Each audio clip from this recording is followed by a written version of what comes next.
Alhamdulillahi Rabbil Alamin. Nahmaduhu wa nasta'inu wa nastaghfiru wa natubu ilaih. Wa na'udhu billahi min sururi anfusina wa min sayyiati a'malina. May yahdihillahu fala mudilla lahu wa may yudlil fala hadiya lahu. Ashhadu an la ilaha illallah wahdahu la syarika lahu wa ashhadu anna Muhammadan abduhu wa rasuluh. Allahumma salli ala Muhammad wa ala ali Muhammad kama sallaita ala Ibrahim wa ala Ibrahim innaka Hamidum Majid. Wa barik ala Muhammad wa ala ali Muhammad kama barakta ala Ibrahim wa ala Ibrahim innaka Hamidum Majid. Ayuhal hadirun usikum wa iyaya bittaqullah. Qala Allah Ta'ala fil Qur'anil Karim, a'udzu billahi minasy syaithanir rajim. Ya ayyuhalladzina amanu taqullaha haqqa tuqatih wa la tamutunna illa wa antum muslimun. Wa qala aidan ya ayyuhalladzina amanu taqullaha wal tanzur nafsum ma qaddamat lighad wattaqullaha innallaha khabirum bima ta'malun. Wa qala aidan istastaghithuna rabbakum fastajaba lakum anni mumiddukum bi alfin minal malaikati murdifin. Wa ba'd fa inna asdaqal hadithi kitabullah wa khairal hadi hadi Muhammad sallallahu alaihi wasallam wa syarrul umuri muhdatsatuha wa kullu muhdatsatin bid'ah wa kullu bid'atin dhalalah. Ayyuhal hadirun jamaah salat Jumat ini muliakan Allah. Pertama-tama mari kita bersyukur kepada Allah Subhanahu wa taala. Walhamdulillah, pada hari ini kita dimudahkan oleh Allah Subhanahu wa taala untuk berkumpul di masjid ini dalam rangka menunaikan salat Jumat berjamaah. Ini bagian dari nikmat yang luar biasa, karena enggak semua orang diberikan taufik, diberikan hidayah, petunjuk untuk bisa melangkahkan kakinya menuju rahmat Allah, menuju kasih sayang Allah, menuju ibadah, taqarrub, mendekatkan diri kepada Allah. Wallahi mungkin di luar sana masih ada orang yang disibukkan dengan dunianya dan mereka merasa aman, bahagia bahkan dengan kesibukannya itu. Maka kita pantas bersyukur pada hari ini Allah Subhanahu wa taala gerakkan kaki kita untuk sampai ke masjid ini menunaikan sholat Jumat berjamaah, dan ini adalah nikmat yang luar biasa. Namanya nikmatut taufik. Allah Subhanahu wa taala berikan petunjuk kepada hati kita sehingga kita mau mendekatkan diri kepada Allah. Dan ini bagian ciri dari kasih sayang Allah, atau Allah sebenarnya menginginkan atau menghendaki kebaikan pada kita. Salawat dan salam semoga tercurahkan kepada baginda Muhammad sallallahu alaihi wasallam. Hadirin yang dimuliakan Allah, sebagaimana tadi yang kita sampaikan, Rasulullah sallallahu alaihi wasallam pernah mengatakan, jika Allah Subhanahu wa taala menghendaki kebaikan kepada seseorang, maka orang tersebut akan disibukkan di jalan agama Allah, atau bahasanya itu yasta'miluhu. Maka para sahabat ketika itu bertanya, ya Rasulullah, kaifa yasta'miluhu? Bagaimana Allah Subhanahu wa taala mempergunakan, menyibukkan orang tersebut di jalannya? Ayuwafiqahu ila amalin salihin. Maka kata Rasulullah sallallahu alaihi wasallam, orang tersebut akan diberikan taufik, petunjuk di dalam hatinya untuk bisa menunaikan amal saleh. Nah, hadirin yang dimuliakan Allah, tadi kita baca salah satu ayat Allah Subhanahu wa taala yang turun pada Ghazwatul Badar, yaitu ketika Allah Subhanahu wa taala mengatakan, istastaghithuna rabbakum fastajaba lakum anni mumiddukum bi alfin minal malaikati murdifin. Ingatlah, tastaghithuna rabbakum, ketika itu kalian istighasah, memohon kepada Tuhan kalian, memohon kepada Allah Subhanahu wa taala agar Allah Subhanahu wa taala memberikan pertolongannya kepada kalian. Fastajaba lakum, maka kemudian pada saat itu Allah Subhanahu wa taala ijabahi.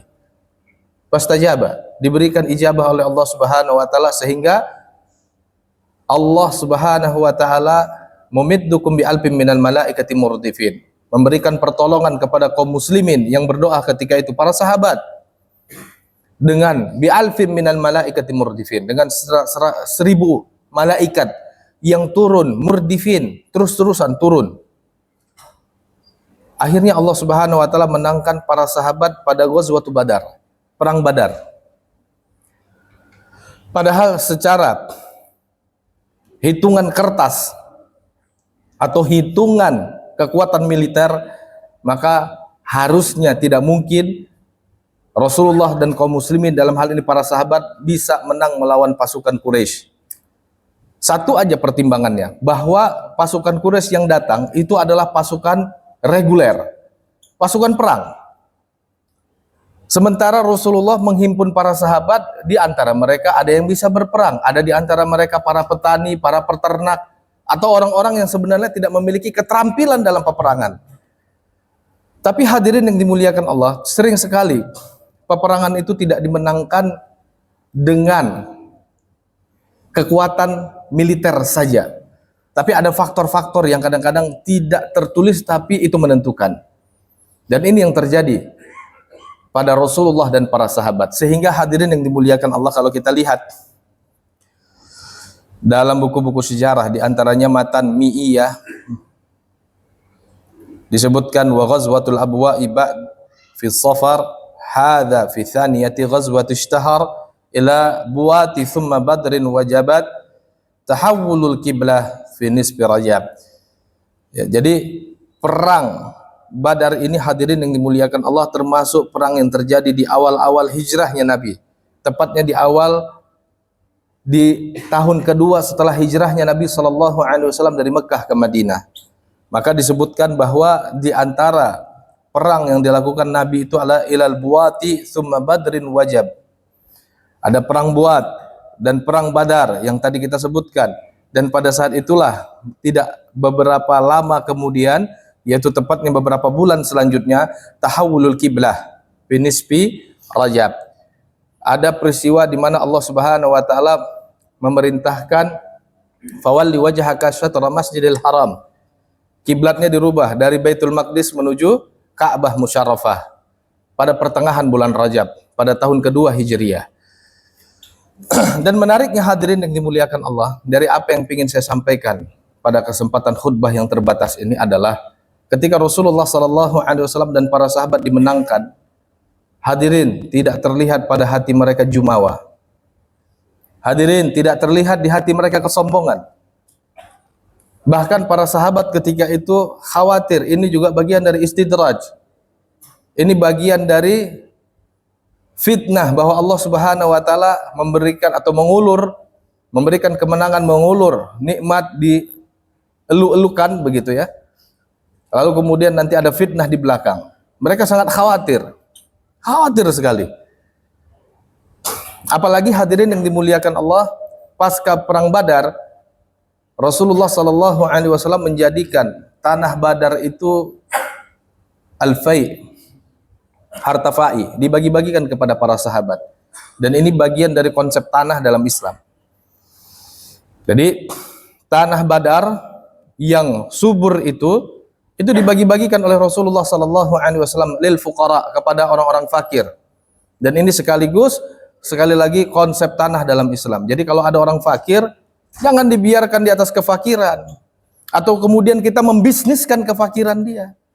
Ada orang fakir kebelit uang, malah kita tawari pinjaman-pinjaman melilit, seperti realitas yang kita hadapi hari ini.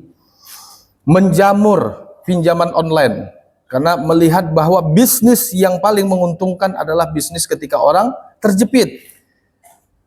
Diberikan penawaran-penawaran peminjaman, atau kemudian pembiayaan, tapi ujung-ujungnya adalah akad ribawi. Pembiayaan, diberikan pinjaman misalnya 20 juta, tapi harus dikembalikan 25 juta. Nah, yang begini dalam Islam nggak benar, hadirin yang dimuliakan Allah. Dalam Islam, membantu itu adalah akad sosial, akad ibadah. Bahkan pinjaman pun dianggap bagian dari akad sosial. Sehingga tidak boleh membisniskan pinjaman. Dan tidak boleh membisniskan penderitaan orang, kesulitan orang lain. Nah, maka kembali ke kisah, begitu harta dalam bentuk tanah yang subur di Badar dimiliki oleh pasukan kaum muslimin, hadirin yang dimuliakan Allah, akhirnya dibagi-bagi. Nah, Perhatikan hadirin yang dimuliakan Allah. Ini menariknya para sahabat. Jadi sebutlah ini sikapnya para sahabat karena didikan Rasulullah sallallahu alaihi wasallam. Tadi kita katakan para sahabat tuh khawatir sekali kalau kemudian apa yang diberikan oleh Allah Subhanahu wa taala ternyata fitnah. Ini sebetulnya bukan hanya nasihat buat Anda wahai jamaah Jumat. Ini sebenarnya nasihat terbesar untuk saya sendiri. Jangan sampai begitu Allah Subhanahu wa taala berikan saya pribadi nikmat yang kelihatannya terus-menerus, namun kemudian fitnah di ujungnya. Begitu juga para sahabat. Sehingga ketika diriwayatkan dalam Sahih Bukhari, ada seorang sahabat Umar bin Al-Khattab mendapatkan tanah Fa'i. Dia datang ke Rasulullah sallallahu alaihi wasallam, dia katakan, "Ya Rasulullah, saya nggak pernah dapat harta yang lebih besar jumlahnya dibandingkan tanah ini. Famadza ta'muruni?" Ya Rasulullah, apa perintahmu terkait dengan tanah ini? Ini kan tanah dibagikan cuma-cuma kepada fuqara, orang-orang fakir. Nah, Umar diantaranya adalah orang fakir, karena Umar begitu hijrah ke Madinah gak punya apa-apa. Maka dia khawatir ketika dia mendapatkan tanah yang besar itu, tanah Khaybar, maka itu akan menjadi fitnah baginya. Maka dia minta petuah kepada Nabi sallallahu alaihi wasallam. Nah, disitulah Nabi kemudian mengatakan, "In syi'ta habastal asla wa tasaddaq biha." Atau dalam riwayat yang lain, "Fasabbil samrah." Ya Umar, jika engkau berkenan, tahan kepemilikan itu. Istilah kita sekarang wakaf. Kamu create, kamu berdayakan, dan hasilnya kamu sedekahkan. Atau dalam sebuah riwayat dikatakan sabili samrah. Hasil dari create itu, pemberdayaan itu, tanah wakaf itu yang kamu berdayakan itu, kamu infakkan di jalan Allah. Maka kata Abdullah bin Umar yang meriwayatkan riwayat ini, sejak saat itu harta tersebut atau tanah tersebut, hadirin yang dimuliakan Allah, la yuras, tidak diwariskan ke anak Umar. La yuhab, tidak dihibahkan. La yuba, tidak pernah dijual belikan. Tapi tanah itu di-create oleh seorang manajer investasi, lalu kemudian hasilnya itu dipakai untuk sedekah. Bahkan sedekahnya juga digunakan untuk dana perang. Bahkan sedekahnya dipakai untuk dana kebajikan secara umum, pendidikan. Ada orang merantau ke Madinah, luntang-lantung dikasih biaya hidup dari create hasil investasi tanah wakaf tersebut. Nah, ini sama hadirin yang dimuliakan Allah. Dulu ada sebutlah senior saya ngobrol di kantor kantor DMI, karena saya pengurus, salah satu pengurus DMI, Bang Sofyan Jalil. Dia bilang, dia orang Aceh sebenarnya. Dia berpikir harusnya tanah wakaf Habib Bugha itu tidak hanya dinikmati oleh masyarakat Aceh, tapi juga masyarakat kaum muslimin dari Indonesia.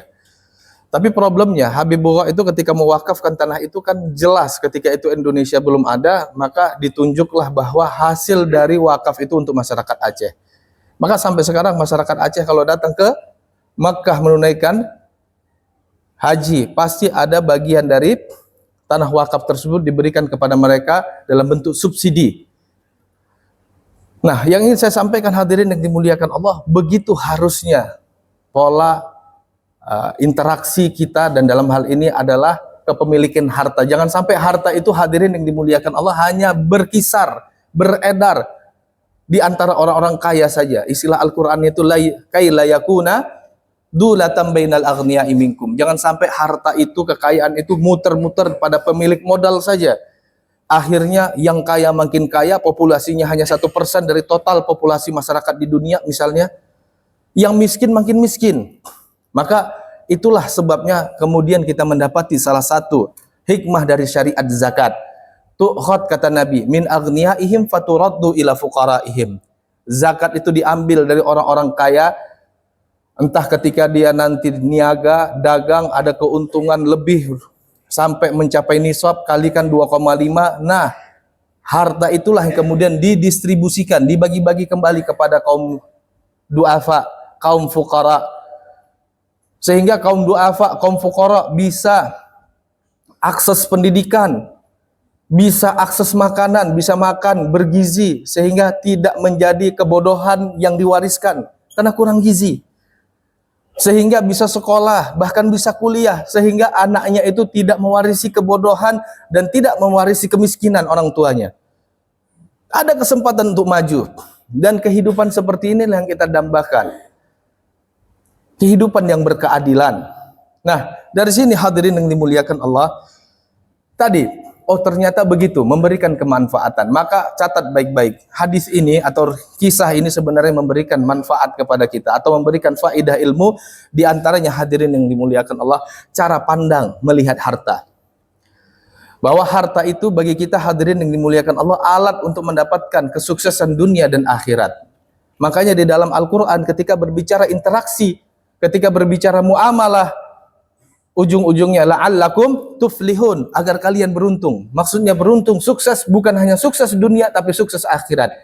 Jangan sampai harta yang kita miliki ini hanya mengantarkan kita kepada kesuksesan duniawi, tapi begitu di akhirat kita meraba-raba. Seperti para penjahat di bidang keuangan. Mungkin para penjahat di bidang keuangan itu kita melihat hadirin yang dimuliakan Allah, naik Mercy, apalagi naik limosin atau mobil mewahnya ada 10, tapi belum tentu mereka nanti di alam yang lebih kekal itu mereka sukses sebagaimana suksesnya hamba-hamba Allah yang tiap hari memburu dan mencari cintanya Allah.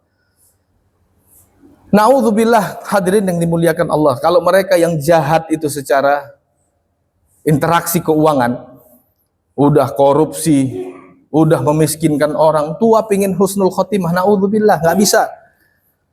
Makanya jauh-jauh hari Allah mengatakan, la ta'kulu amwalakum bainakum bil batil. Jangan kalian memakan harta di antara kalian dengan cara yang batil. Begitu kita misalnya melakukan kejahatan finansial, korupsi misalnya, nggak bisa taubatnya kepada Allah.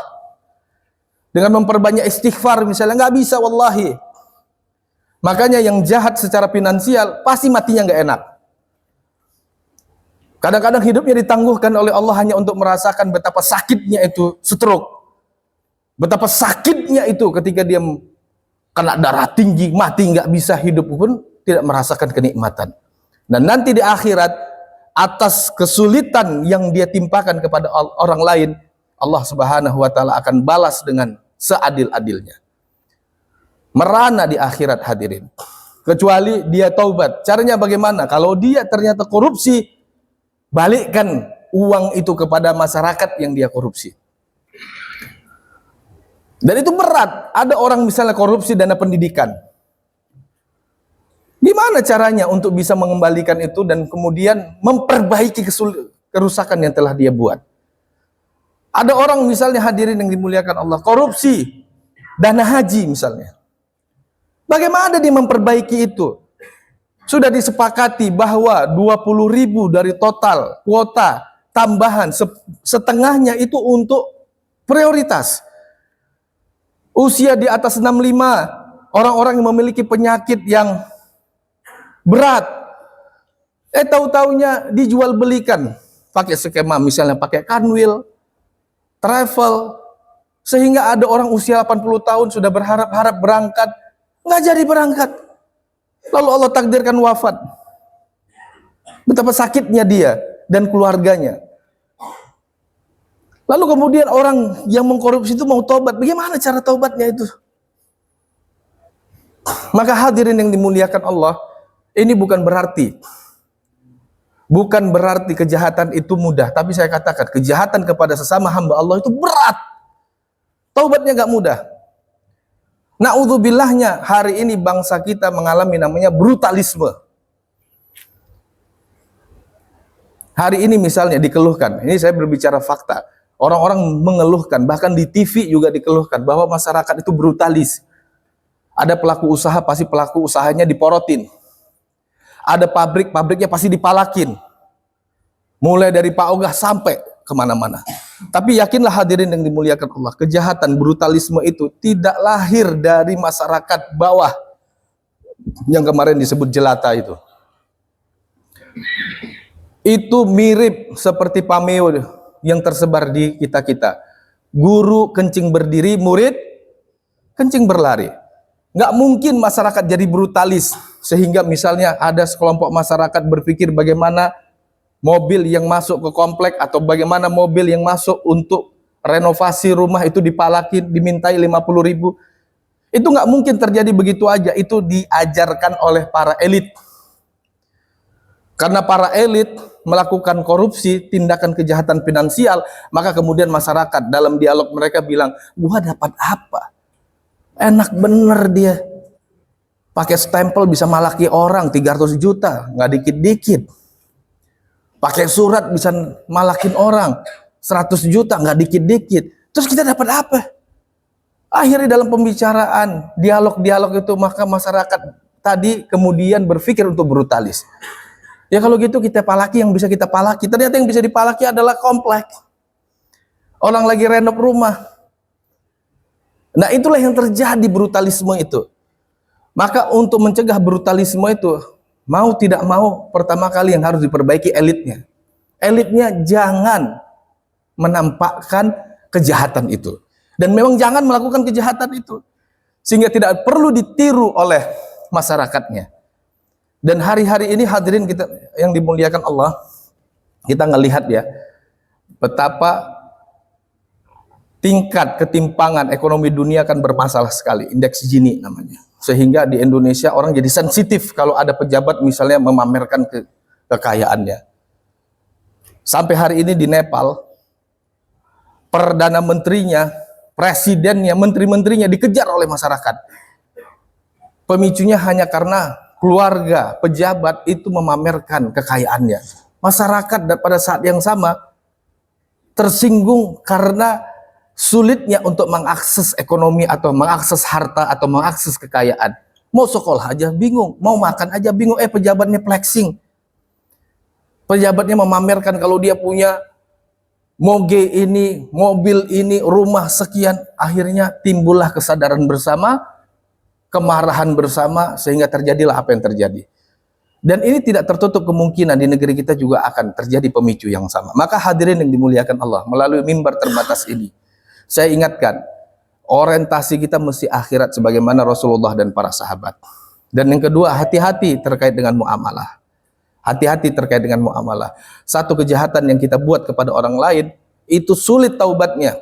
Karena kita harus mengembalikan kejahatan kita itu.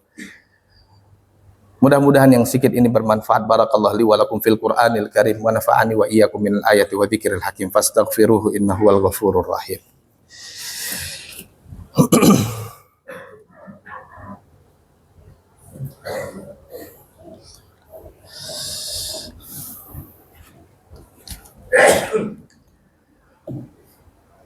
Alhamdulillah. Alhamdulillahi rabbil alamin. Wassalatu wassalamu ala asrafil anbiya'i wal mursalin nabiyina Muhammadin sallallahu alaihi wasallam. Ya ayyuhalladzina amanu taqullaha haqqa tuqatih wa la tamutunna illa wa antum muslimun. Hadirin jamaah salat Jumat yang dimuliakan Allah. Setelah tahmid dan salawat kepada Nabi sallallahu alaihi wasallam, khatib ingatkan agar kita bertakwa kepada Allah Subhanahu wa taala.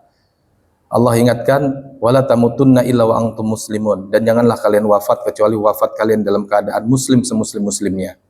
Muslim semuslim-muslimnya maksudnya adalah kita bertakwa kepada Allah, dan di antara bentuknya jangan zalim, terutama dalam interaksi.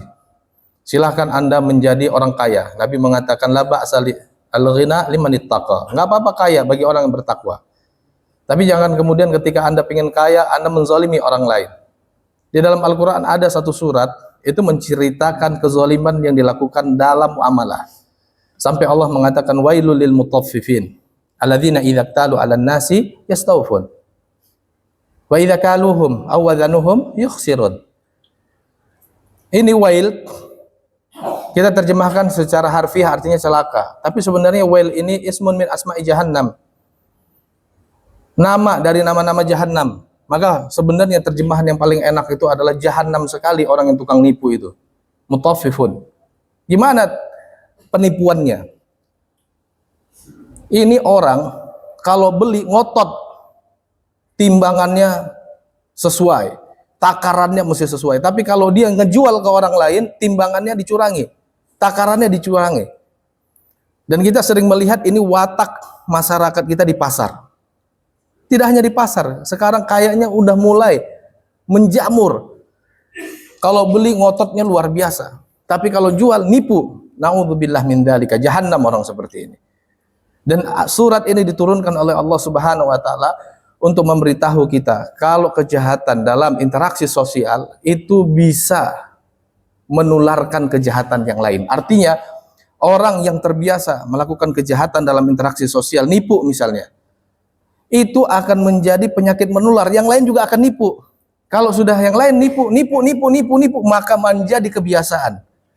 Kalau sudah menjadi kebiasaan suatu masyarakat, maka tidak ada alasan Allah Subhanahu wa taala untuk menurunkan barokah dari langit maupun dari bumi. Tapi sebaliknya itu akan menjadi alasan bagi Allah Subhanahu wa taala untuk menimpakan azab. Makanya Allah ingatkan, wattaqu fitnatal ladzi la tusibanna alladzi dzalamu minkum khassah. Maka hadirin yang dimuliakan Allah, mulai dari kita pertama, komitmen dengan syariat Allah khususnya dalam syariat muamalah. Lalu kemudian kita ajarkan kepada keluarga kita. Nah, mudah-mudahan masyarakat kita bisa kita tanda kutip jepit untuk benar interaksi sosialnya. Mulai dari kita, keluarga kita. Nanti harapan kita, orang-orang juga terbiasa dengan kebaikan itu. Kalau sekarang kan enggak. Pelayanan sosial kalau nggak pakai uang pelicin nggak bisa, surat nggak jalan-jalan. Ini jangan biasakan begini. Kalau nanti seandainya ini menjadi kebiasaan secara umum, maka itu menjadi alasan bagi Allah untuk menimpakan azab kepada kita. Na'udzubillah min dzalika. Nah, hadirin yang dimuliakan Allah, mari kita berdoa kepada Allah Subhanahu wa taala agar doa kita siang hari ini dikabulkan oleh Allah, di antaranya agar Allah Subhanahu wa taala perbaiki akhlak kita. Perbaiki adab-adab kita, perbaiki interaksi sosial kita, muamalah kita. Sebagaimana Allah telah memperbaiki penciptaannya kepada kita, mudah-mudahan Allah juga perbaiki akhlak-akhlak kita kaum muslimin khususnya di Indonesia. Bismillahirrahmanirrahim. Alhamdulillahirabbil alamin. Hamdan na'imin hamdan yuwafi ni'amahu wa yukafi mazidah. Rabbana walakal hamdu hamdan katsiran thayyiban mubarakan fih. Allahumma ighfir lil muslimina wal muslimat wal mu'minina wal mu'minat al ahya'a minhum wal amwat ya qadiyal hajat. Rabbana ighfir lana wa li ikhwanina alladhina sabaquna bil iman wa la taj'al fi qulubina ghillan lil ladzina amanu innaka antal ghafurur rahim. Ya Allah, ampuni kami ya Allah, kasihi kami ya Allah. Begitu juga orang-orang beriman sebelum kami ya Allah, ibu kami, ayah kami, guru-guru kami, dan setiap orang yang telah memberikan manfaat hidup kami. Ampuni kami dan mereka ya Allah, kasihi kami dan mereka ya Allah, masukkan kami dan mereka ke surgamu ya Allah. Sebagaimana Engkau telah mempertemukan kami di dunia ini, maka kumpulkan kami di surgamu kelak ya Allah. Ya Allah, ya Allah, perbaiki hati-hati kami ya Allah. La taj'al fi qulubina ghillan lil ladzina amanu. Jangan Kau jadikan ya Allah dalam hati ini ada penyakit, rasa mendengki kepada sesama kaum muslimin, rasa iri, membenci kepada sesama kaum muslimin. Sebaliknya ya Allah, jadikan hati ini hati yang bersaudara, hati yang mencintai sesama kaum muslimin, hati yang saling terpaut di atas ukhuwah Islamiyah ya Allah. Rabbana inna nas'aluka salamatan fid din ya Allah. Ya Allah, kami memohon kepadamu keselamatan pada agama kami ya Allah. Itu adalah hal yang paling penting bagi kami ya Allah.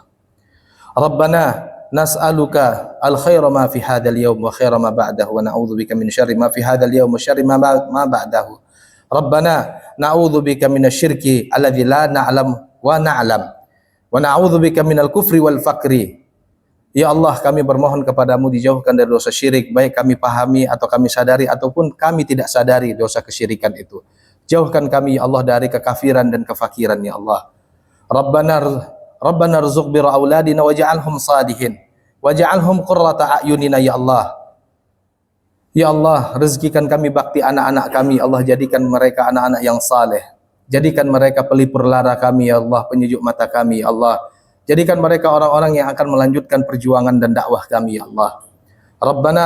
Rabbana la tusallid alaina ma lam yarhamuna ya Allah. Ya Allah, jangan Kau jadikan pemimpin-pemimpin kami justru adalah orang-orang yang tidak mengasihi kami ya Allah. Rabbana Rabbana unsur ikhwanana fi kulli makan ya Allah. Ya Allah, tolonglah saudara kami dimanapun kaum muslimin itu berada ya Allah. Di Tunis, di Indonesia, di Hindi, di Afghanistan, di Irak, di Syamina, wa Yamanina. Tolonglah kaum muslimin dimanapun kami berada ya Allah, satukan saf barisan kami ya Allah. Rabbana atina fid dunya hasanah wa fil akhirati hasanah wa qina adzaban nar. Wa akhiru da'wana anil hamdulillahi rabbil alamin. Aqimis shalah.